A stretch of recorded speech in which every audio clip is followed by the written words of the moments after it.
Alhamdulillahi Rabbil Alamin. Wassalatu wassalamu ala Rasulillahil Karim Sayyidina Muhammadin wa ala alihi wa ashabihi ajma'in. Allahumma la ilma lana illa ma 'allamtana innaka antal alimul hakim. Fa'allimna ma yanfa'una wanfa'na bima 'allamtana. Allahumma ij'alna mimman yastami'una al-qawla fayattabi'una ahsana. Wa la taj'alna mimman 'arada 'an dzikri fa inna lahu ma'ishatan danka. Wa adkhilna fi ibadikas shalihin bi rahmatika ya arhamar rahimin.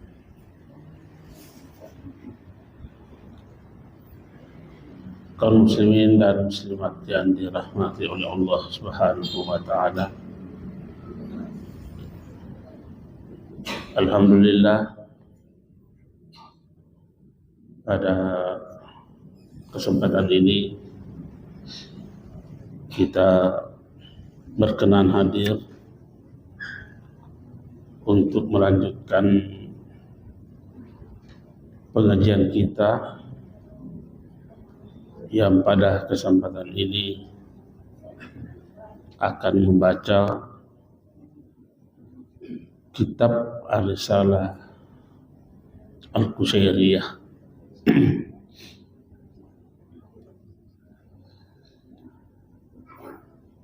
Untuk malam ini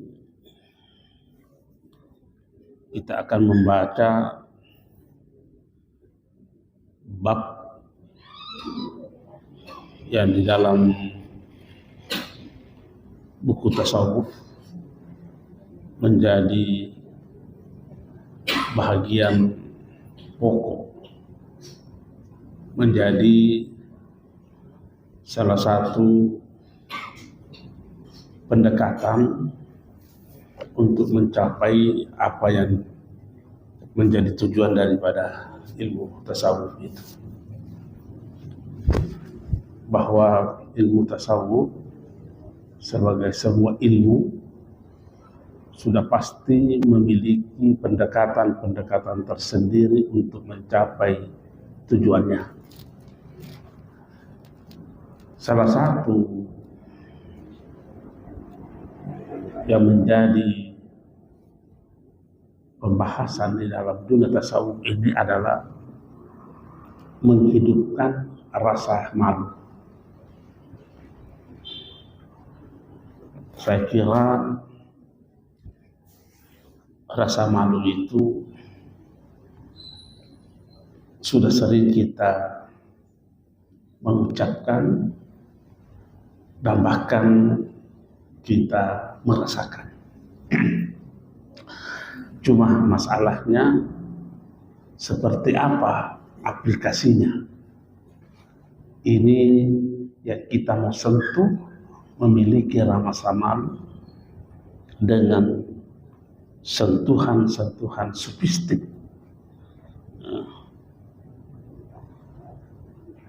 Al-haya'u, bahasa Arabnya adalah al-haya'u. Al-haya'u itu, rasa malu itu adalah kegelisahan batin, ya, kegelisahan batin atau perasaan tidak enak yang terjadi dalam batin kita ketika sifat tercela kita diketahui oleh orang lain. Itu rasa malu. Ada kegelisahan. Jadi kalau ada orang melakukan perbuatan tercela dan tidak ada kegelisahan batin di dalam dirinya, itu namanya manusia makurasiri. Ya. Itu namanya makurasiri. Malu itu, kata Rasulullah SAW, seperti disebutkan, diriwayatkan dari Ubaidillah bin Umar dari Ibnu Umar radhiyallahu anhu, al-haya'u minal iman. Malu itu adalah bahagian daripada iman. Malu adalah bahagian daripada iman. Ini hadis diriwayatkan oleh Imam Bukhari dan tidak perlu diragukan lagi kesahihannya. Racun daripada malu adalah rakus.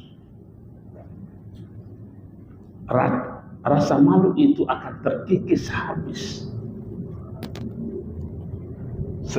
ketika seseorang yang dipelihara adalah sifat manguanya, sifat rakusnya. Dan kita takutkan jangan-jangan ada bibit-bibit rakus yang ada pada diri kita, dan itulah yang akan mengawal perbuatan-perbuatan jahat kita sehingga lepas dari apa yang diinginkan dalam ilmu tasawuf untuk mensucikan diri. Nah, sekarang kalau tadi dikatakan bahwa rasa malu itu adalah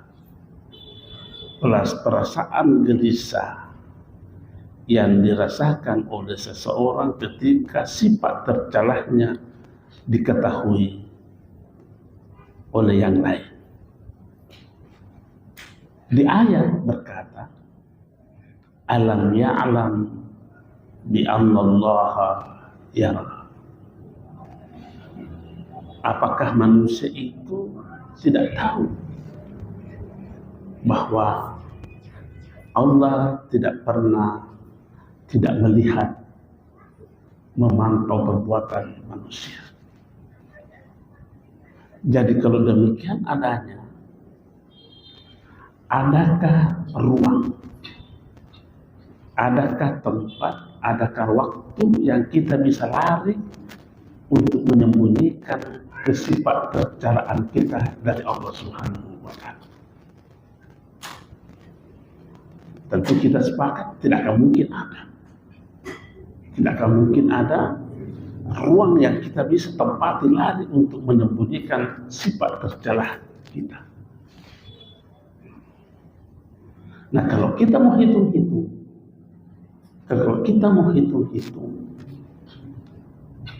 mungkin dari pagi sampai sekarang tidak terhitung lagi berapa perbuatan tercela yang kita lakukan. Kita tidak bisa lagi menghitung ini. Nah, kalau demikian, mari kita koreksi diri kita. Sudah seperti apa sifat malu kita kepada Allah Subhanahu wa Ta'ala? Seperti apa sifat malu itu? Tidak ada yang tersembunyi bagi Allah Subhanahu wa Ta'ala. Mungkin kita bisa menyembunyikan sifat tercela kita dari manusia, tapi bagi Allah tidak ada ruang untuk kita bisa berlindung. Karena Allah wa huwa ma'akum aina ma kuntum. Dia Allah senantiasa bersama dengan kamu. Kebersamaan Allah dengan hambanya kalau mau diilustrasikan sekalipun tidak sama, tapi itu pun sudah mengantar kita untuk mengetahui. Karena memang tidak akan mungkin laisa kamitslihi syai'un, tapi kita bisa memberikan ilustrasi. Ya. Adakah kira-kira ruang bagi huruf itu untuk menghindar dari tinta?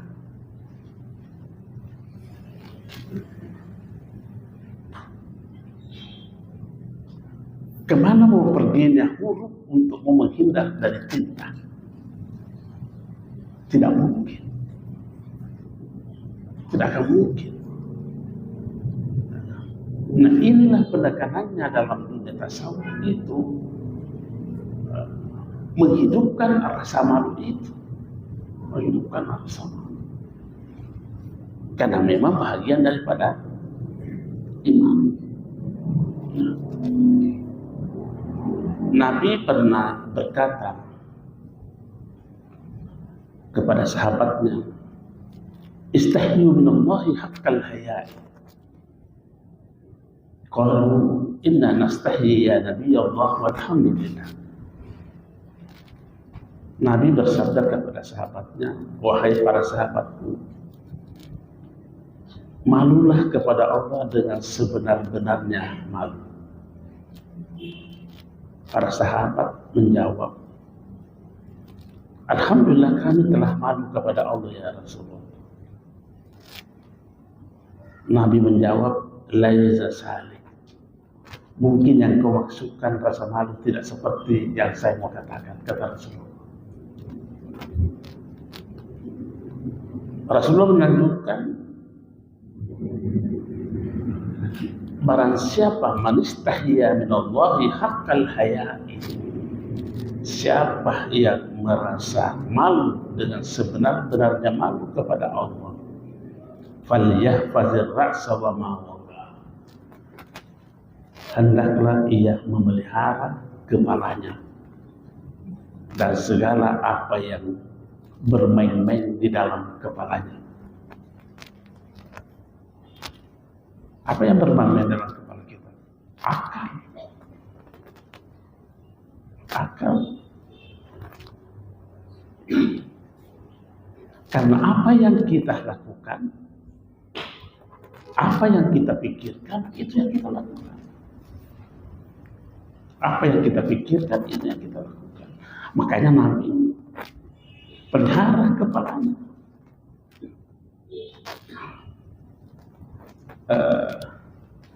Sangat liar sekali akal kita, sangat liar akal kita untuk membantu manusia melepaskan dirinya dari kesusahan. Kapan? Ketika akal itu tidak bekerja seperti peruntukannya. Adakah bisakah akal bekerja keluar dari peruntukannya? Bisa saja. Apa buktinya? Terkadang kita mendengar mengakal-akali. Kalau sudah berkata mengakal-akali, itu sudah di luar daripada peruntukan akal itu. Akal tidak diciptakan untuk mengakal-akali sesuatu, mengakal-akali apa saja. Karena di situ ada kecurangan, ada ketimpangan, ada kesalahan. Mampukah kita berlindung dari Allah untuk menyembunyikan perbuatan akal kita yang mengakal-akali sesuatu? Masih adakah ruang yang kita bisa tempati lari bersembunyi sehingga kita tidak merasa malu kepada Allah Subhanahu wa Ta'ala? Kan tadi kita berkata, malu adalah ketika perbuatan jahat kita, sifat tercela kita ketahuan. Nah, adakah perbuatan yang tersembunyi bagi Allah? Nah, sekarang kalau kita mau mengevaluasi diri kita, sudah berapa rasa malu kita bangkit hari ini kepada Allah Subhanahu wa Ta'ala? Dan boleh jadi kita melakukan sesuatu kejahatan, suatu perbuatan yang tercela, biasa-biasa saja. Biasa-biasa saja. Saya mau ajak mengenang diri kita. Ketika kehilangan emas 1 gram, kita kehilangan emas 1 gram, ada nggak perasaan tidak enak di perasaan? Ada. Nah, ketika kehilangan kita waktu sehingga kita tidak sholat witir, mana kira-kira yang lebih menggores hati? Kehilangan waktu untuk sholat witir atau kehilangan emas setengah jam? Mari kita mengkaji diri kita. Siapa kita ini, seperti apa yang ada pada diri kita? Adakah rasa malu kita kepada Allah?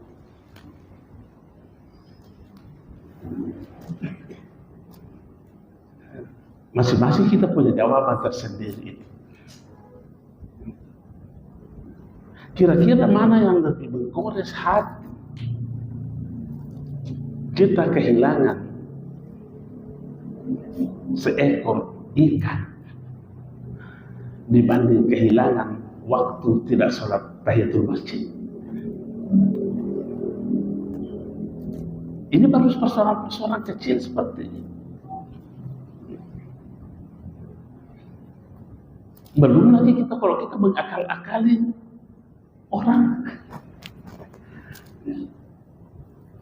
Sepertinya ini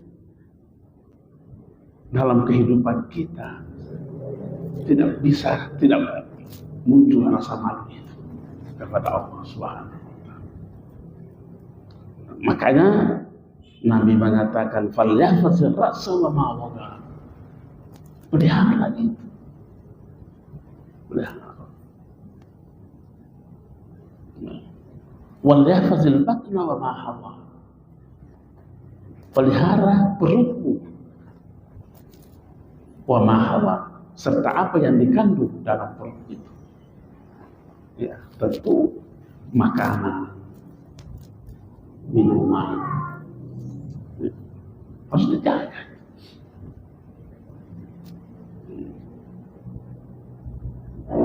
Wal yazkuril mauta wal bala. Banyak-banyaklah mengingat mati dan banyak-banyaklah berpikir tentang musibah.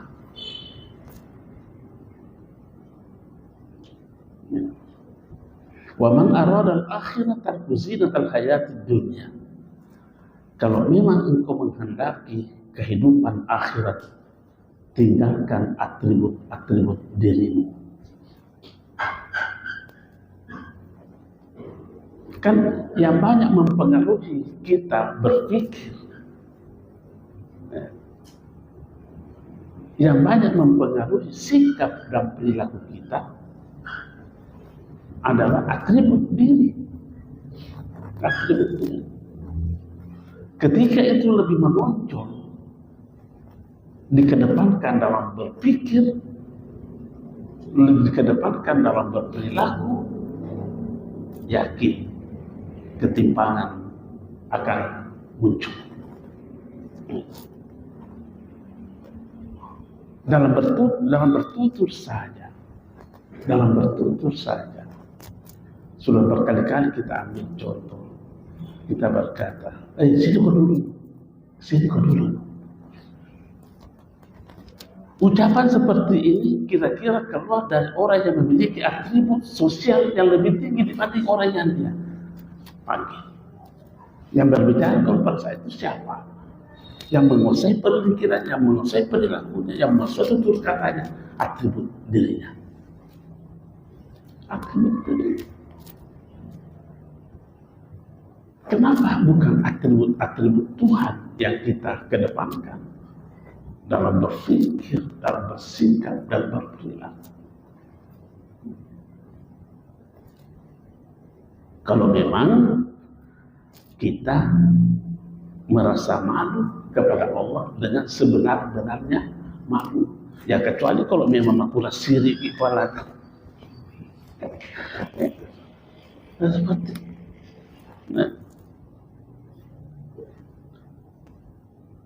kira-kira kita biasa mengatakan begitu, makulah sirik itu biasa kan begitu.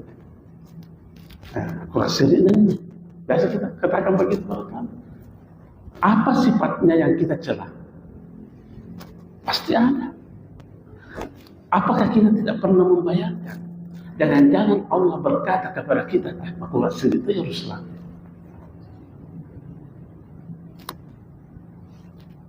Jangan-jangan kita cuma pintar mengatai orang. Makura syirik itu.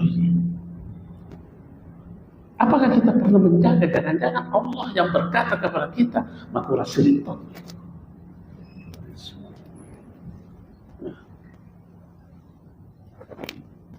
Tadi kan kita memaknai syirik, merasa malu. Ada sifat tercela yang kita lakukan. Kita kan biasa mengatai orang, kurang syirik ya.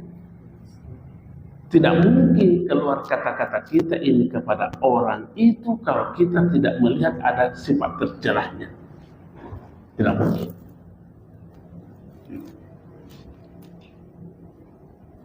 Nah, kalau Allah yang berkata, mungkin tidak pernah Allah berhenti berkata, bilang kurang syirik itu ya, kurang syirik. Karena tidak pernah berhenti itu kita pun melakukan dan tercela. Itulah sebabnya Ibnu Atta berkata, al-haya'u malu itu adalah al-ilmul akbar. Sifat malu itu adalah ilmu yang sungguh sangat dahsyat. Ilmu rasa malu adalah ilmu yang sangat dahsyat. Kenapa? Karena orang yang memiliki rasa malu gampang mengetahui perbuatan-perbuatannya, baik yang tercela maupun yang tidak tercela. Jadi kalau kita tidak mampu melihat perbuatan kita adalah sebuah perbuatan tercela, maka syirik. Mendongok-dongok kan namanya al-haya, al-ilmul akbar. Sifat malu itu adalah sebuah ilmu yang sungguh sangat dahsyat. Sangat dahsyat. Mampu melihat bahwa yang dilakukan adalah sebuah perbuatan yang tercela. Tapi kalau kita tidak mampu melihat bahwa ini adalah sebuah perbuatan tercela, apa namanya itu? Orang dongok-dongok, tidak memiliki ilmu.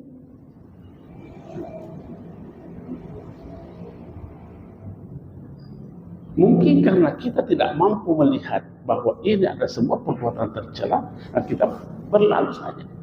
Kenapa? Kita tidak mampu melihat. Mari kita lihat kenyataan di tengah-tengah masyarakat kita, khususnya di kompleks. Itu kan ada di kompleks, ada fasilitas umum. Fasilitas umum. Di situ banyak orang yang menanam ubi, menanam sayur, menanam ini. Kalau ditanya, tanah apakah itu? Kalau berkata, bukan, kalau itu kenapa kau tanami? Bukan milikmu. Kenapa dia tidak? Karena dia tidak mampu melihat, tidak ada ilmunya untuk melihat bahwa ini adalah sebuah kejahatan, ini adalah sebuah penyimpangan. Itulah tadi dikatakan rasa malu itu adalah ilmu yang sungguh sangat dahsyat. Orang yang memiliki, orang yang tinggi rasa malunya, pasti akan dapat mengetahui perbuatan-perbuatan tercela. Seperti yang sering kita utarakan itu, yang At-Tusi, yang menambahkan kuda untahnya di sana, baru dia jalan kaki mengambil barang yang ia lupa, sambil berkata ditanya, karena memang unta ini saya hanya sewa untuk pergi ke sana, tapi saya tidak sewa unta itu untuk kembali mengambil barang yang saya lupa. Kenapa bisa mampu melihat itu? Karena memiliki ilmu yang dahsyat. Ilmu apa itu? Mampu melihat perbuatan sekecil apapun itu. Karena tinggi rasa malunya. Nah, sekarang sampai ini yang kita baca, adakah yang menyimpang dari agama Islam? Kalau kita membenarkan semua ini, menurut saya tidak ada yang salah. Cuma kadang kita yang belum sampai ke situ. Yang diterangkan ulama kita ini, adalah sebuah kenyataan. Kita yang belum mampu untuk sampai di situ. Kalau itu benar, mengapa kita selalu salahkan ilmu tasawuf? Dan inilah pendekatannya ilmu tasawuf untuk mensucikan, menghidupkan hati. Saya mau tanya kembali, adakah yang salah dari apa yang kita baca tadi? Kalau memang tidak salah, kenapa? Ini masalahnya, kita tidak mampu mencapai apa yang dicapai ulama-ulama kita salahkan. Ini kan aneh. Aneh.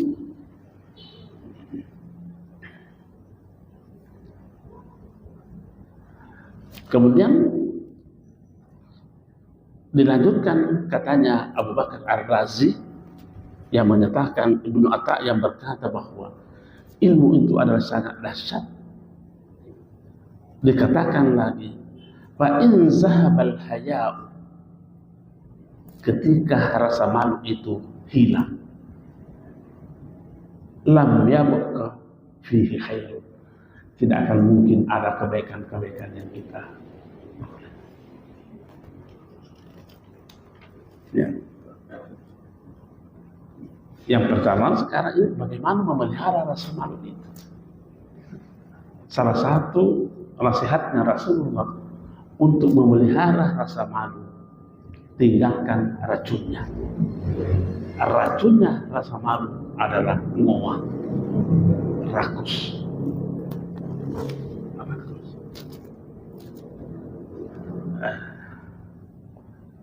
Kita bisa mengetes diri kita. Kita bisa mengetes diri kita. Apakah tidak ada juga bibit-bibit rakus yang kita miliki? Ketika ada perhidangan, hidangan makanan. Ya. Pernahkah muncul di dalam pikiran kita melihat hidangan makanan di depan orang lain dibandingkan dengan apa yang ada di depan kita? Wah, di depannya Pak Bakri Nasudiku, kenapa saya di depan acara? Ketika muncul nama itu, sudah bibit rakus. Sudah bibit rakus.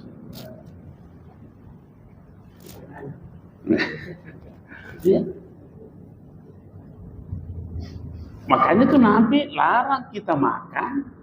Saya tidak tahu bahasa Indonesianya, mohon maaf. Lonceng. Apa maksudnya? Ya? Ya. Bahasa Indonesia itu umpamanya makanan. Saya dulu di sini, tapi di sana agak baik-baik. Itu namanya lonceng. Bahasa Gina lonceng. Tapi saya tidak tahu bahasa Indonesianya, Pak. Itu kalau ada yang seperti itu, itulah perwujudan sifat rakus.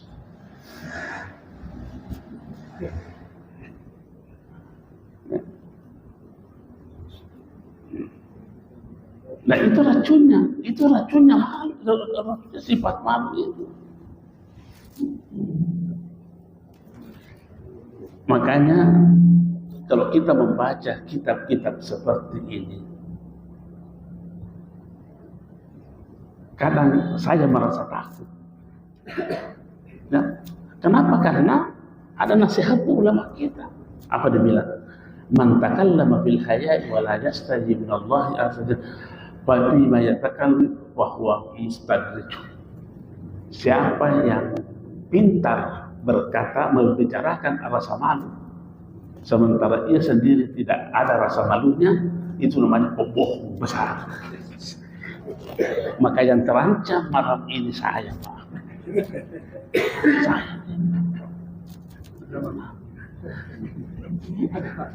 Ya, terancam saya. Ini coba kalau kita baca ini. Man takallama bil haya'i wa la yastajib min Allah azza wa jalla Fima yatakallamu bihi fahuwa mustadraj. Siapa yang berbicara tentang malu kepada Allah sementara ia sendiri tidak memiliki rasa malu, itu pembohong besar.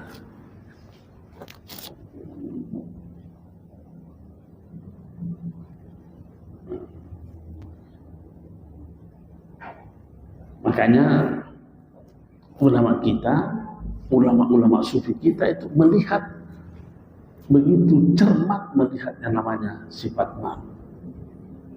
Dia mengatakan begini, innal haya'a yaturul qalb.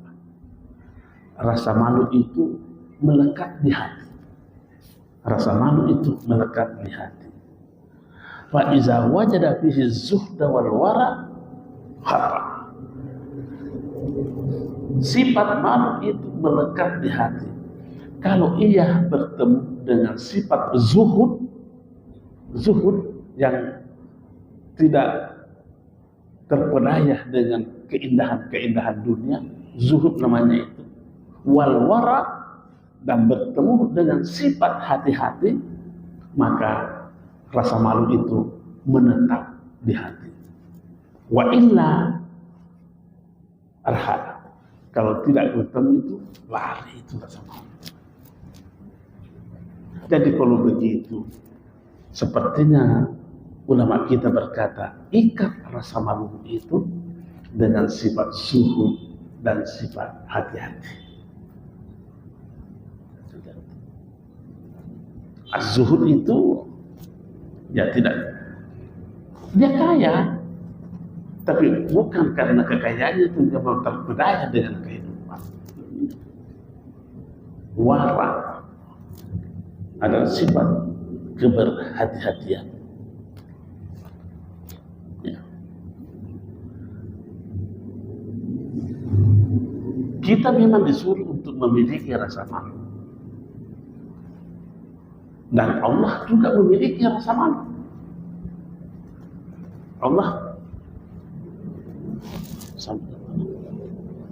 Allah memiliki juga rasa malu. Apa kata Allah dalam sebuah riwayat? Ya abdi, innaka istahyaita minni. Wahai hambaku, kamu memiliki rasa malu yang tinggi kepadaku. Ana ansaitun nasa uyubak. Oleh karena itu, saya menutup matanya manusia-manusia yang lain untuk melihat celah.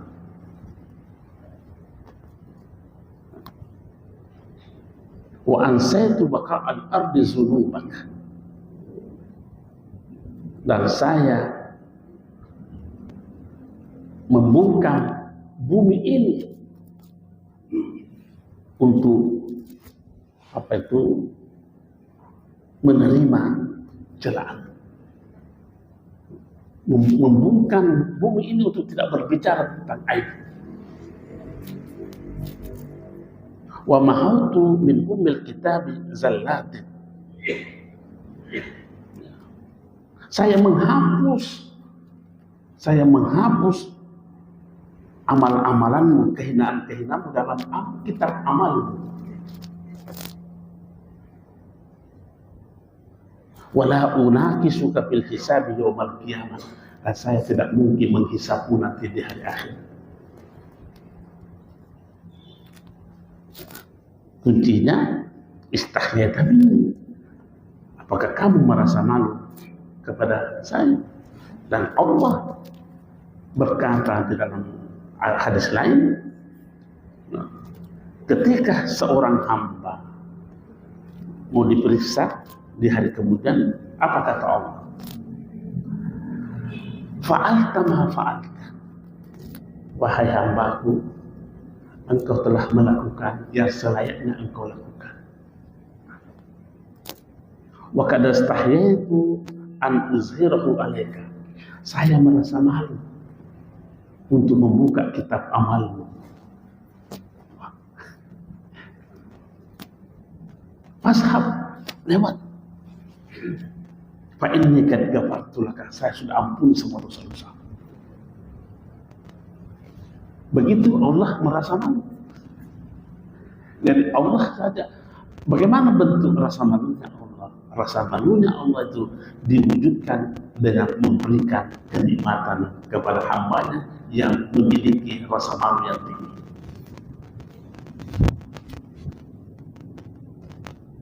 Kalau malunya malaikat, ada juga malaikat itu memiliki rasa malu. Seperti kita baca dalam sebuah riwayat. Ini ungkapannya malaikat ini ungkapan keluhan. Jadi terkadang ada keluhan itu adalah bernilai positif. Apa keluhannya malaikat sebagai perwujudan rasa malunya? Yaquluna subhanak, maha suci engkau ya Allah, ma abadnaka haqqa ibadatik. Sekalipun kami diciptakan, malaikat berkata begitu, sekalipun kami diciptakan tidak pernah mendurhakai, gitu. Malaikat itu tidak pernah mendurhakai. Sekecil apapun tidak pernah mendurhakai. Sekalipun kami diciptakan, ditakdirkan untuk tidak pernah mendurhakai, tapi rasa-rasanya seandainya dikumpulkan semua amalan kami tidak mampu membalas kebaikan ya Allah. Malaikat merasa malu. Nah kita ini hampir tetap salah, ada kesalahan.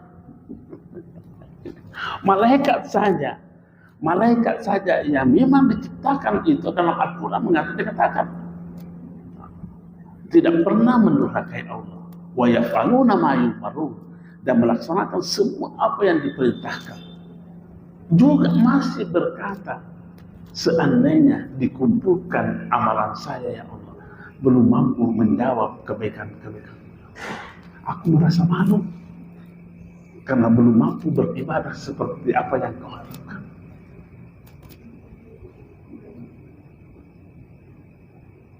Lain lagi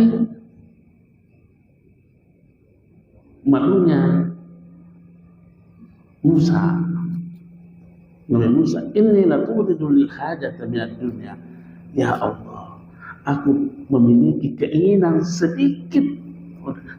sedikit saja tentang kehidupan dunia, tapi saya malu meminta kepadamu. Apa kata Allah?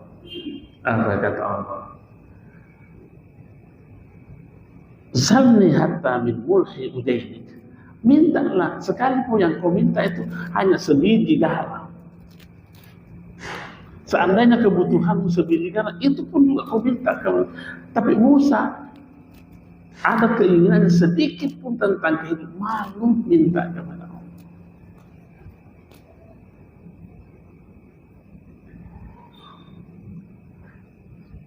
Kalau Nabi Rasulullah SAW, tingginya rasa malunya Rasulullah itu disebutkan dalam Al-Quran, wala musta'nisina li hadisin, ya, suratul Ahzab itu. Ini kan waktunya Nabi pengantin baru. Nabi pengantin baru. Tentu sahabatnya banyak memberi, datang berkunjung ke rumahnya. Nah ini sahabat-sahabat memperpanjang ceritanya di situ. Nabi merasa malu untuk menegur sahabatnya, pulang mau dulu, pengantin baru ini. Itu pun Nabi tidak mau kasih tahu. Makanya turun ayat itu.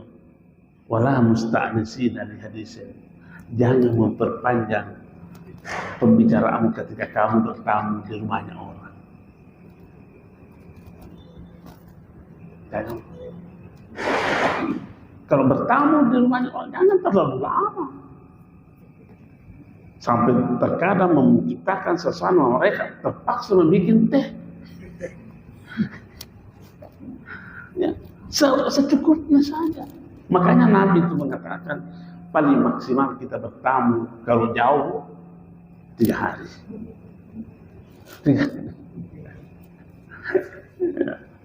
Jangan lewat daripada itu.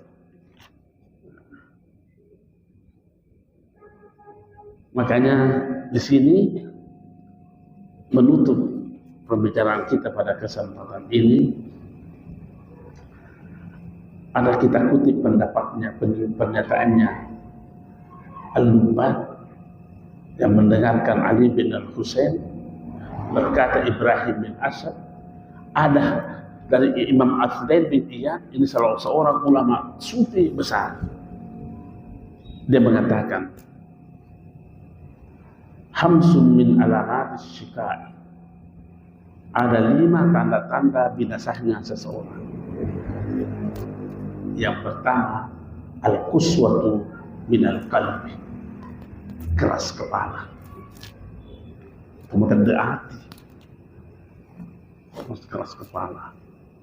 Yang kedua, wajmudul ain.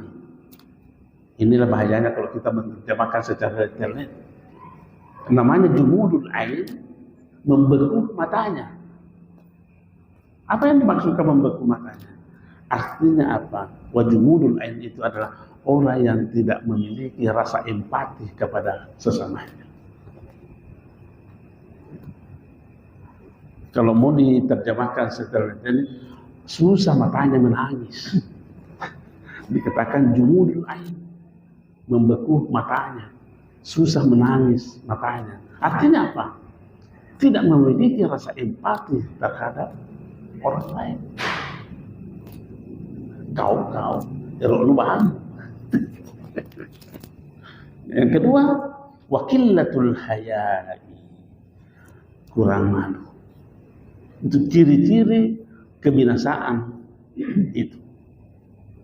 Waragwatu fid dunya, dan terpedaya dengan kehidupan dunia, watulul amali, panjang angan-angan hampanya.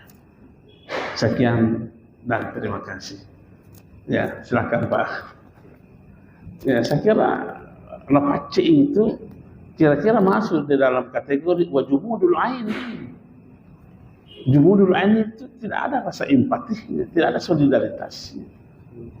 Dan itu salah satu ciri kebinasaan menurut Ibrahim bin Iyad. Ya. Jadi kalau sudah demi dimiliki, jadi filosofinya orang Bugis Makassar ini sudah ada al-haya'u wa jumudul ain. Ada hadis berkata begini, kun wara'an,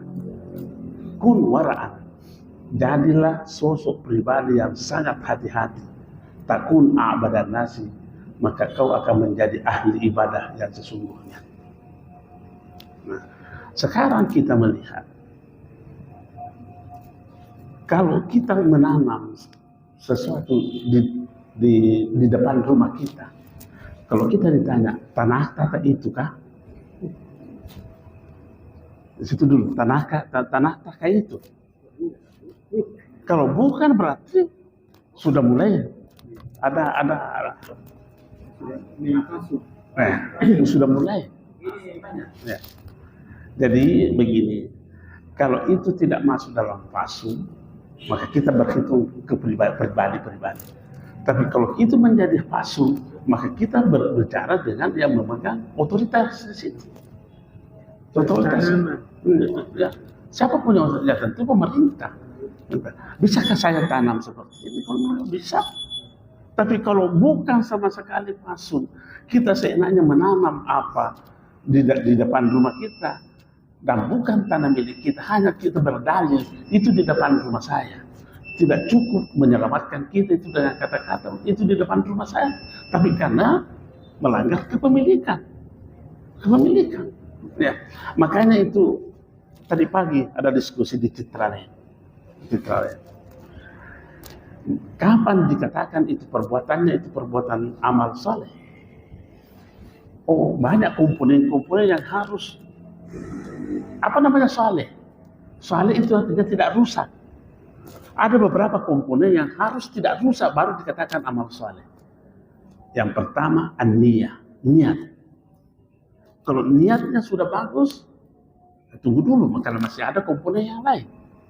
Karena boleh jadi niat bagus, tapi komponen yang lain rusak. Tidak bisa masuk ke masalah. Apa motivasi.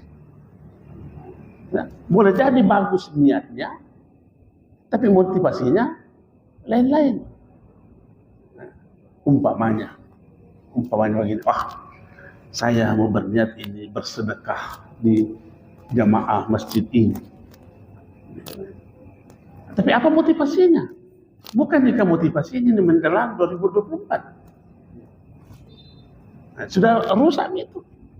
Niat bagus, tetapi motivasinya motivasi politik, mengakal itu mendapat suara, tidak masuk.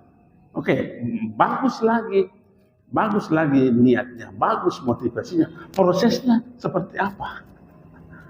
Nah, prosesnya mungkin bagus pasti prosesnya, tujuannya apa?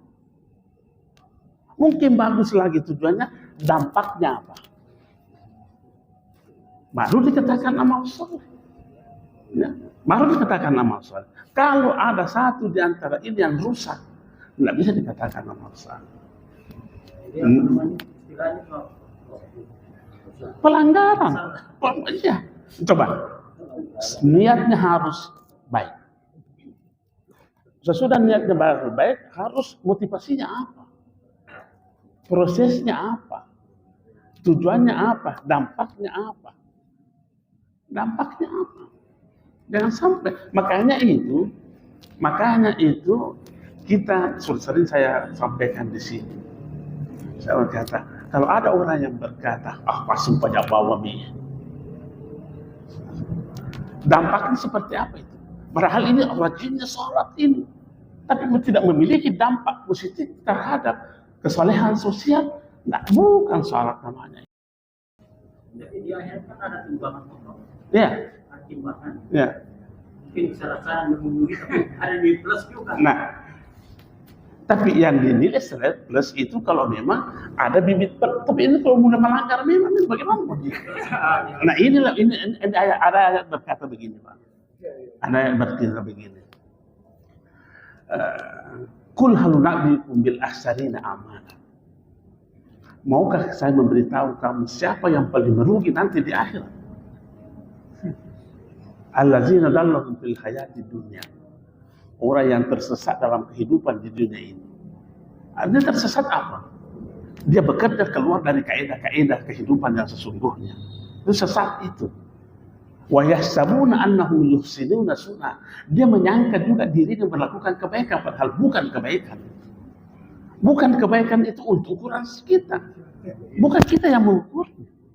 Karena kalau ukuran kita maka bercampur dengan nafsu, bercampur dengan macam-macam.